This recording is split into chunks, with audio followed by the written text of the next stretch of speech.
말씀의 제목은 은혜 받는 백성의 길입니다. 은혜 받는 백성의 길이라는 제목으로 함께 하나님의 말씀 나누도록 하겠습니다. 우리는 살면서 종종 이 전세 역전이라는 말을 사용하고 또 많이 듣기도 합니다. 완전 불리해 보이던 상황이 어떤 예상하지 못한 계기로 인해서 완전히 판도가 뒤집혀 버리는 것을 가리켜서 전세 역전이라고 말을 하죠. 가장 우리 흔하게 접할 수 있는 것은 스포츠 경기가 그 전세 역전의 아주 큰 부분을 말하고 있고, 또 심지어는 우리 어떤 일적인 부분에서도, 또 사람과의 관계에서도, 우리 일상에서도 우리가 가끔씩은 만나볼 수 있는 것이 바로 이 전세 역전이라는 상황인 것 같습니다. 오늘 이스라엘의 역사를 보십시오. 오늘 이스라엘의 말씀 가운데 이 바벨론의 포로 시절, 그들에게 있어서는 완전한 이 패배의 시간이었습니다. 그들이 하나님의 선민이라고 자부하던 그 나라가 이제는 하나님을 믿지 않는 저 바벨론에게 있어서 이제 잡아먹힌 사건은 아주 패배의 순간이었죠. 그로 인해서 성전이 무너졌고 백성이 흩어졌고 미래란 꿈꿀 수도 없는, 그들에게 있어서는 참 암울한 시대가 바로 그들이 겪었던 이 시대였습니다. 하지만 그 가운데 스가랴 선지자를 통해 전달받은 하나님의 말씀은 이 무너진 자들에게, 다시금 성전을 세워가고자 하는 이들에게는 마치 전세 역전과도 같은 그런 하나님의 기쁜 소식이었다는 것이죠. 오늘 본문이 바로 그러한 부분입니다. 14절과 15절의 말씀을 보면, 전에 너희에게 재앙을 내리기로 뜻하였으나 15절에 보면 이제는 은혜 베풀기로 하나님께서 뜻하셨다라고 오늘 기록을 하고 있다는 것이죠. 이제 심판이 끝나고 지금은, 너희가 지금 성전을 다시금 지어가는 이 시기는 회복과 번영이 하나님께 약속되어 있는 시간이라는 것을 보여준다는 것입니다. 근데 여기서 아주 중요한 점 하나가 있죠. 하나님의 은혜는 무조건적으로 그냥 하나님께서 부어 내려주시는 값싼 은혜, 자동적으로 흘러오는 어떤 시스템적인 것이 아니라, 오늘 말씀에 보면 하나님의 백성답게 살아갈 때 그 은혜가 흘러넘칠 것이다 라고 스가랴가 전해주고 있는 것입니다. 이 말씀은 오늘날 우리에게도 똑같이 주어지죠. 세상의 어떤 불안과 경제적인 어떤 압박과 또 어떤 관계적으로 겪고 있는 갈등 속에서 하나님께서는 여전히 자신을 믿는 백성들에게 회복과 번영을 약속하시는데, 그런데 그 약속을 실제로 누리려면 우리가 어떠한 태도와 삶을 가져야 되는지가 굉장히 중요하다는 것입니다. 그래서 오늘 우리는 이 본문 가운데 하나님이 요구하시는 두 가지를 함께 살펴보시면서 하나님의 은혜를 받게 되는 백성이 되시길, 하나님의 성도 되시길 간절히 소원합니다. 그다음 첫 번째는 무엇인가? 우리 거짓과 불의를 버리고 진리와 정의를 세우라는 것입니다. 거짓과 불의를 버리고 진리와 정의를 세우라. 하나님께서는 먼저 이 과거의 심판을 이들에게 말씀하시죠. 14절 말씀에 만군의 여호와가 이같이 말하노라. 너희 조상들이 나를 경노하게 하였을 때 내가 그들에게 재앙을 내리기로 뜻하고 뉘우치지 아니하였으나. 이 말씀은 더 큰 과거를 가서, 물론 이제 북이스라엘이 아시리아에게 망했던 사건을 뜻하기도 하고, 사실 여기서 좀 주목하는 사건은 남유다가 바벨론에 의해서 멸망했던 사건을 가리키는 것이죠. 그런데 여기서 하나님께서 내가 그들에게 재앙을 내리기로 뜻하고 뉘우치지 아니하였다. 이 뉘우치지 아니하다라는 단어는 사실은 죄인된 입장으로서 그 죄를 뉘우치지 아니하였다라는 표현이 맞는 것 같지만, 사실 하나님께로부터 이것을 소급한다면 히브리어 로 니암티라는 단어가 사용이 됩니다. 그러니까 단순히 어떤 것을 뉘우치지 않다, 회개하지 않다, 그런 뜻이 아니라 결심을 바꾸지 않겠다라는 강인한 의지를 하나님께서 보여주셨다라는 것을 말하는 것이 바로 이 뉘우치지 아니하였다라는 이런 뜻이 됩니다. 즉 하나님께서 심판을 결단을 하셨는데 너무나도 그들이 악하기 때문에 내가 그것을 철회하지 않겠다, 내가 너에게 심판을 반드시 내리겠다라고 결정하셨다라는 것이죠. 근데 15절의 말씀해 보십시오. 15절에 보면요, 완전히 그 뜻이 전복이 됩니다. 반대가 되는 결정을 하나님께서 또 보여주시는 것을 보게 되죠. 이제 내가 다시 예루살렘과 유다 족속에게 은혜를 베풀기로 뜻하였나니 너희는 두려워하지 말라. 완전히 바뀌는 것을 보게 됩니다. 여기서 뜻하였다. 이 자맘이라는 것은요, 깊이 계획하다, 의도하다라는 뜻을 가지더라고요. 그러니까 하나님께서는 심판도 뜻하시고 은혜도 뜻하셨음을 보게 됩니다. 이것은 단순히 하나님께서 감정적으로 왔다 갔다 했다는 것이 아니라 하나님의 구원의 역사 속에서 심판 다음에는 반드시 회복이 온다는 그 구원사의 패턴이 이곳에서 우리에게 보여주고 있다는 것이죠. 근데 여기서는 한 가지 하나님께서 반드시 행해야 되는 조건이 한 가지 있습니다. 우리에게 이 은혜를 받기 위해서 해야 되는 것 하나 조건을 말씀하시는데 바로 16절과 17절이죠.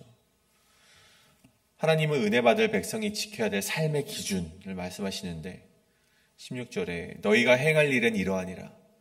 너희는 이웃과 더불어 진리를 말하며 너희 성문에서 진실하고 화평한 재판을 베풀고 17절 마음에 서로 해하기를 도모하지 말며 거짓 맹세를 좋아하지 말라.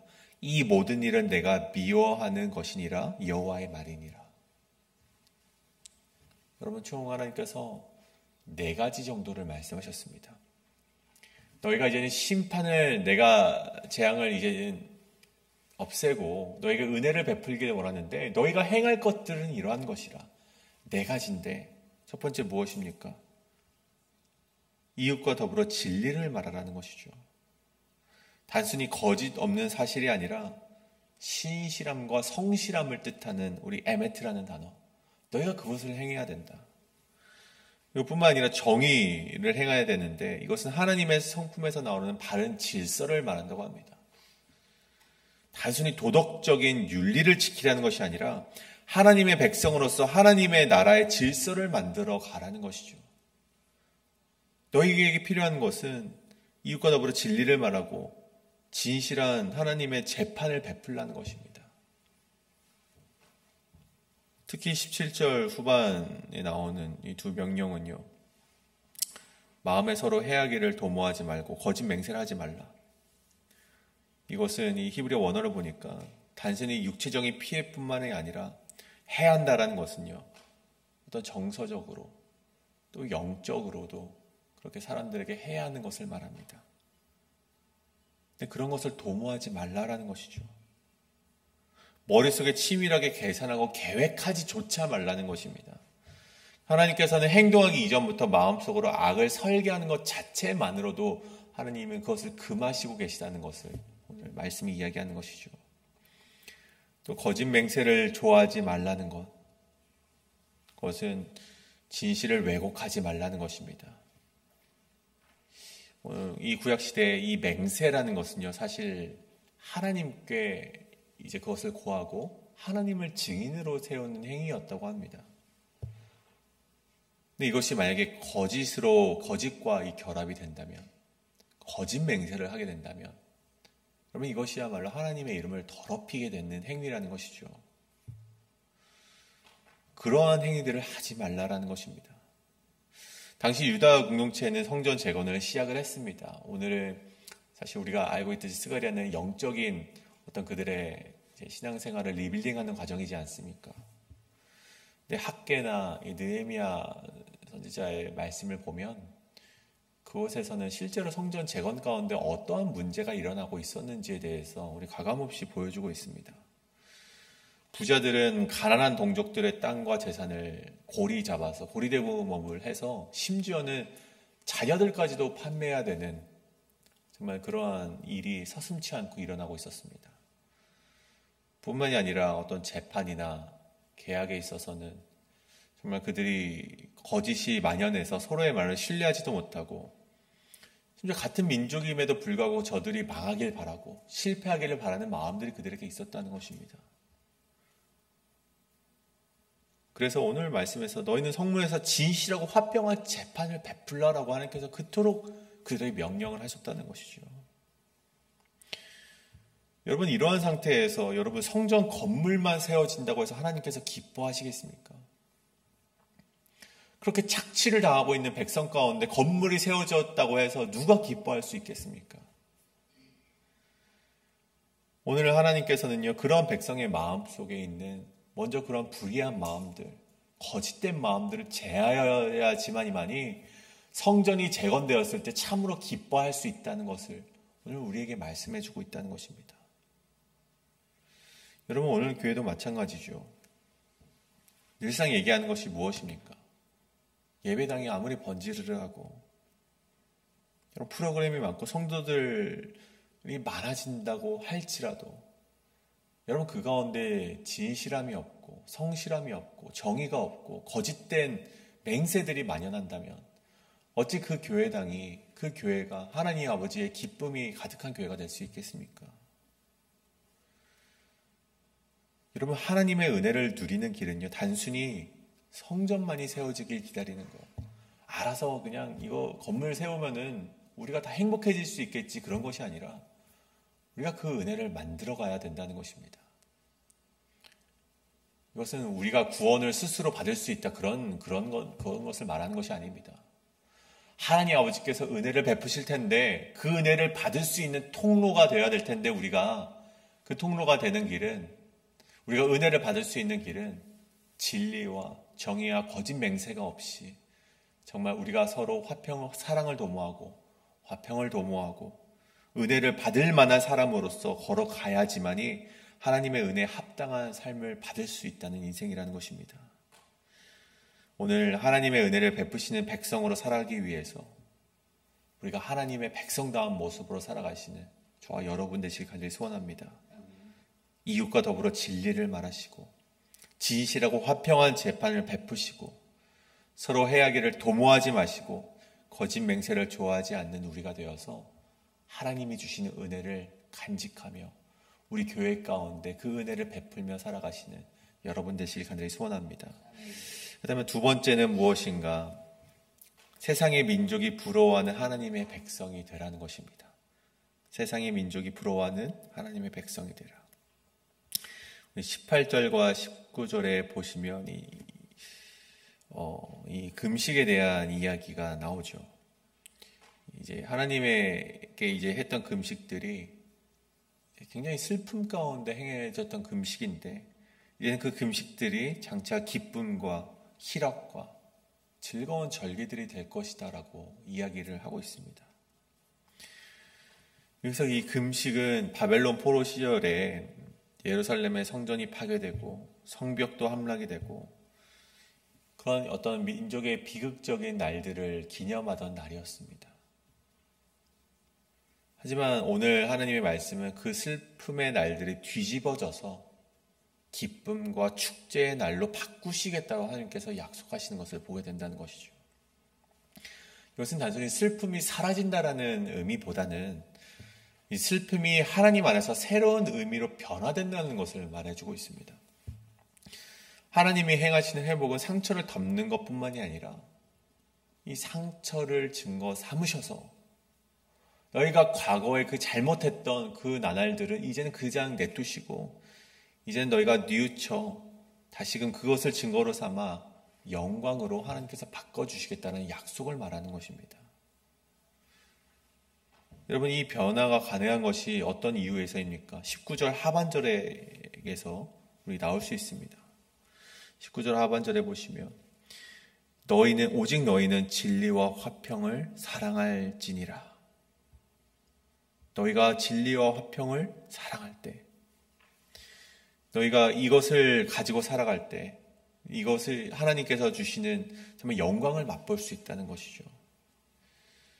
이 사랑하다라는 것은요, 단순히 감정적으로 사람에게 이끌림이나 사람을 사랑하는 그런 마음들이 아니라 의지를 가지고 선택하며 추구하는 것을 말합니다. 오직 너희가 진리와 화평을 사랑할 때, 의지적으로 추구하며 나아갈 때 너희가 이 예루살렘이, 이스라엘 백성들이 열방의 중심이 될 것이다 라고 말씀을 해주고 계시는 것이죠. 많은 백성과 강대한 나라들이 예루살렘으로 와서 만군의 여호와를 찾고 여호와께 은혜를 구하리라. 이것은 단순히 어떤 물리적인 영향력이라기보다는 영적인 영향력을 말하는 것입니다. 우리가 하나님의 백성대로 하나님의 백성답게 살아갈 때 세상의 사람들이 그들을 찾아와서 그들의 행위를 보고 하나님을 알게 될 것이라는 말인 것이죠. 그리고 23절을 보십시오. 만군의 여호와가 이같이 말하노라. 그날에 말이 다른 이방 백성 10명이 유다 사람의 하나의 옷자락을 잡을 것이라.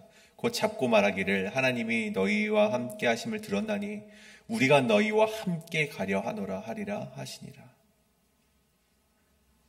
여러분, 여기서 옷자락은 카나프, 그러니까 술이 달린 유대인의 옷을 말하는 것인데, 누군가가 옷자락을 붙든다는 것은요, 그 사람과 운명을 함께 하겠다는 강력한 의지를 말하는 것입니다.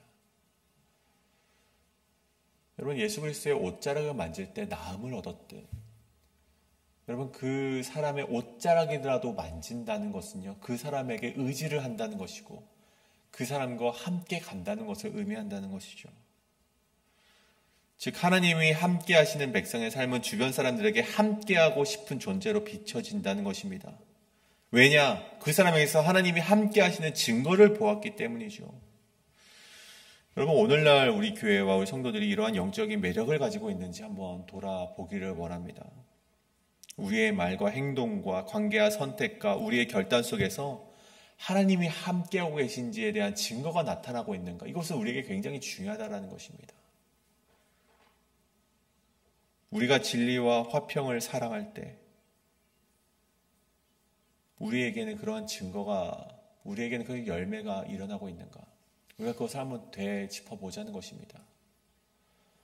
여러분, 만약에 우리의 삶 가운데 그러한 열매가 맺히지 않는다면 우리의 삶을 다시금 되돌아봐야 된다는 것이죠. 여러분, 선교의 패러다임이 사실은 크게 바뀌었습니다. 우리 21세기로 오면서 사실 우리가 선교를 떠났을 때 예전처럼 제가 이름을 말하지 않겠지만 단체처럼 땅밟기를 하고 정말 다른 신전, 다른 종교를 모시는 사람들의 그러한 재물들을 부시고 우리가 다시 예수께로 돌아와야 된다라고 강력하게 외치다 보니 여러분, 선교사들이 이제 모라토리움이라는, 너희 선교사들 너희 다시 너희 나라로 돌아가라라고 외치는 일들이 일어나지 않았습니까? 근데 이제는 여러분, 사실은 오이코스 전도라고 하는 것들도 그렇죠. 사실 선교라는 것이 관계전도, 우리의 삶을 통하여서 하나님을 증거하는 일들이 많이 일어나고 있습니다. 물론 여전히 우리 해외 선교는 우리가 열심히 우리가 앞장서서 나가야 되는 부분도 있지만, 작게는 우리 삶 가운데 많은 이들을 전도하는 선교 가운데에서는 사실 우리의 삶이 수반되어야 된다는 것입니다. 우리의 삶 가운데 예수 그리스도를 증거하는 모습이 나타나야 되고 성도로서 구별되는 삶을 살아야 된다는 것입니다. 그렇게 하나님이 함께 하시는 증거가 저 사람들에게 나타났을 때 그들이 우리의 옷자락을 만지면 너희와 함께 하길 원하노라라고 고백하는 것이 진정한 선교라는 것이죠. 여러분, 우리가 그러한 이 성도의 모습을 보이는 우리 교회 성도님들 되시길 간절히 소원합니다. 주님 아버지, 우리에게는 그런 영적인 우리가 리드함이 있어야 됩니다.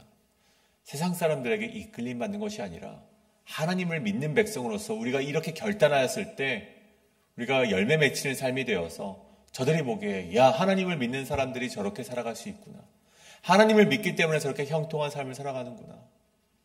저 사람이 세상의 것을 포기했음에도 불구하고 저렇게 기뻐할 수 있구나라는 모습을 여러분이 증인이 되셔서 그렇게 살아가심으로 말미암아 많은 백성들이 하나님께로 돌아오는 그런 놀라운 일들이 계속되기를 간절히 소원합니다. 사랑하는 여러분, 세상은 여전히 불안정하고 미래는 불확실합니다. 그럼에도 불구하고 오늘 말씀 속에서 우리가 깨닫길 바라는 것은 하나님의 계획은 변하지 않는다는 것입니다. 심판의 때도 회복의 때도 모두 하나님의 손에 달려 있습니다.